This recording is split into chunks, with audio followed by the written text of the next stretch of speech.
నమస్తే అండి. సార్ మీ మేడం, పేరు? నా పేరు చిట్ల మల్లేశం మేడం. ఏం చేస్తుంటారు? నేను వ్యవసాయం చేస్తుంటా. వ్యవసాయం చేస్తుంటారు. ఓకే మల్లేష్ గారు, ఇప్పుడు ఎంపీ ఎలక్షన్స్ దగ్గరలోనే ఉన్నాయి. సో ఎవరికి మీ మద్దతు తెలపాలనుకుంటున్నారు? నా మద్దతు జీవన్ రెడ్డి గారికి నా మద్దతు మేడం. ఎందుకండి జీవన్ రెడ్డి గారు?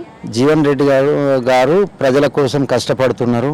ఆయన జీవితం ప్రజలకే అంకితం మేడం. అంటే చాలా సీనియారిటీ ఉంది, కానీ మొన్న ఈ మధ్య కూడా లాస్ట్ టైం ఓడిపోవాల్సి వచ్చింది. సో మరి మద్దతు తెలపడం వల్ల యూజ్ ఉంది అని అనుకుంటున్నారా? రైతుల కోసం ఆయన చాలా కష్టపడతాడు. రైతుల కోసం ఆయన జీవితం అంకితం మేడం.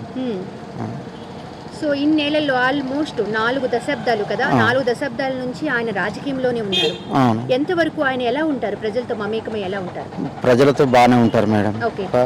ప్రజలతో, రైతులతో కానీ ప్రజలతో కానీ ప్రజలకే ఆ మనిషి జీవితం అంకితం మేడం. ఓకే.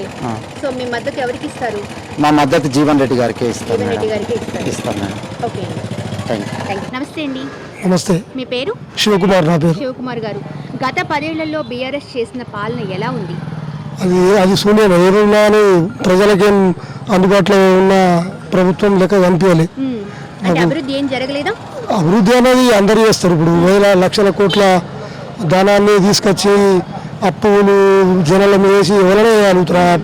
ఆ ప్రాబ్లం ఎవరైనా చేయవచ్చు. ఓకే, మరి ఇప్పుడు ఎవరికి వేద్దాం అనుకుంటున్నారు? ఎంపీ ఎలక్షన్స్ వస్తున్నాయి, మీ ఓటు ఎవరికి వేయాలనుకుంటున్నారు? జీవన్ రెడ్డికి. జీవన్ రెడ్డి గారికి. ఎందుకు? ప్రజల మనిషి ఆయన. పొద్దున్న లేస్తే 5 గంటల నుంచి వెళ్ళి ప్రజల కోసమే పాటు పడతాడు. ఏ వ్యక్తి వచ్చినా ముందుగల ఏంట్రా బాబు ముందుగల రాండి అని అదే పాత చెక్క కుర్చీలో కూర్చుంటూ ప్రజల అభిప్రాయాలు తెలుసుకుంటూ ముందుగల ప్రజల కోసమే సేవ చేస్తాడు. చాలా మంచి. మరి బీఆర్ఎస్ నుంచి అరవింద్ ను కూడా చాలా పెద్ద మొత్తంలో భారీగా ప్రచారంలో పంపిస్తున్నారు అంటున్నారు. అయినది అంతా జూటా ముచ్చట్లు. ఏమంటే ఆయన పసుపు బూడు తెస్తా అని ఇప్పుడు ఈ ఎలక్షన్ల ముందు పసుపు బూడు తెచ్చినా ఇది తెచ్చినా అని చెప్పుకొని తిరగడమే తప్ప చేసేది ఏనాడు ఏది లేదు అరవింద్ది. అంతే. మరి జీవన్ రెడ్డి గారు ఎలా? జీవన్ రెడ్డికి చేస్తే చిన్న పిల్లలకి కూడా జీవన్ రెడ్డి అందుబాటులో ఉంటాడు. చిన్న పిల్లలకి కూడా జీవన్ రెడ్డి వాళ్ళ ప్రాబ్లమ్స్ కానీ వాళ్ళు ఏంది, వాళ్ళు ఏమున్నారు, ఏం కథ, ఏం చేస్తున్నారు అన్నది కూడా జీవన్ రెడ్డికి తెలుసు. ప్రతి మనిషి ఎట్లుంటాడు, ఎట్లా బతకాలనేది జీవన్ రెడ్డికి తెలుసు. సరే, ఈసారి జగిత్యాలలో ఎవరు గెలవబోతారంటారు మీ ఐడియా ప్రకారం? జీవన్ సాబు ఖచ్చితంగా గెలుస్తాడు. ఖచ్చితంగా గెలుస్తారు. సబ్స్క్రైబ్ చేయండి. Please do subscribe to.